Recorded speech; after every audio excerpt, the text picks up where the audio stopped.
সুপ্রিয় দর্শক আসসালামু আলাইকুম। চলে এলাম নতুন আরেকটি রেসিপি নিয়ে। শাপলা আমাদের জাতীয় ফুল, আর এই শাপলা বিভিন্নভাবে রান্না করে খাওয়া যায়। আর আজকে আমি রান্না করব বরিশালের কাঁঠালি চিংড়ি দিয়ে শাপলা। এই রান্নাটা এত মজাদার হয়, আপনার বারবার খেতে ইচ্ছে করবে। আপনার পরিবারের ছোট থেকে বড় সবাই পছন্দ করবে। তো চলুন আজকে রান্না শুরু করি।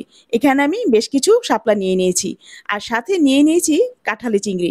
বাজার থেকে যখন এই চিংড়ি মাছগুলো কিনলাম তখন বললো এগুলো নাকি বরিশালের কাঁঠালি চিংড়ি, তাও আবার নদীর।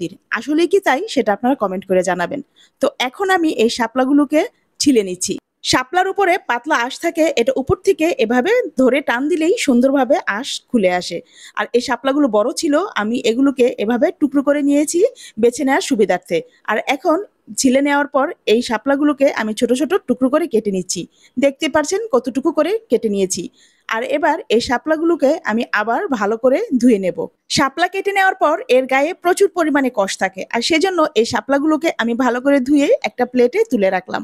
এবার এই কাঁঠালি চিংড়িগুলো ভালো করে ধুয়ে নেব। তারপর এই চিংড়ি মাছগুলো কেটে নেব।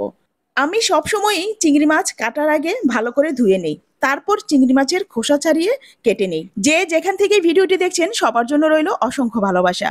আর যদি আজকের এই রেসিপিটি ভালো লাগে তাহলে অবশ্যই ভিডিওটি শেয়ার করে দিবেন, লাইক কমেন্ট করে পাশে থাকবেন। আপনাদের মূল্যবান একটি মন্তব্য আমাকে কাজের অনুপ্রেরণা যোগায়। কথা বলতে বলতে চিংড়ি মাছগুলো কেটে নিয়ে তারপর আবার ধুয়ে নিয়েছি। এবার একটা পাতিলে সবগুলো শাপলা আমি দিয়ে দিয়েছি।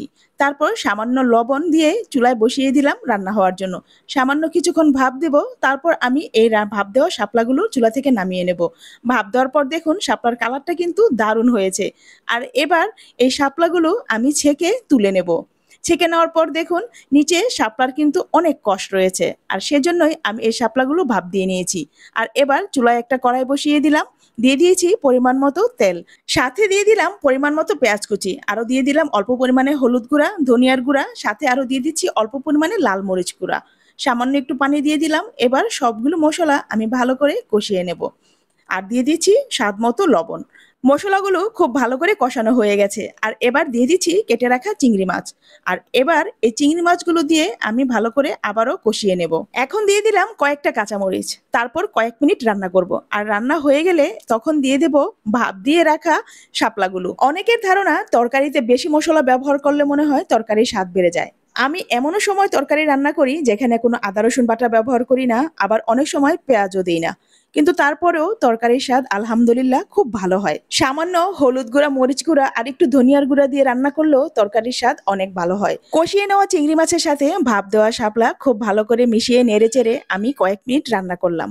আর শাপলা ভাপ দেওয়ার সময় কিন্তু 80% সিদ্ধ হয়ে গেছে। আর এখন কয়েক মিনিট রান্না করে নিলেই শাপলা পুরোপুরি রান্না হয়ে যাবে। বেশি রান্না করলে শাপলার স্বাদ নষ্ট হয়ে যায়, আর সেজন্য আমি বেশি রান্না করব না। এখানে শাপলা রান্না করার সময় বাড়তি কোনো পানির প্রয়োজন নেই।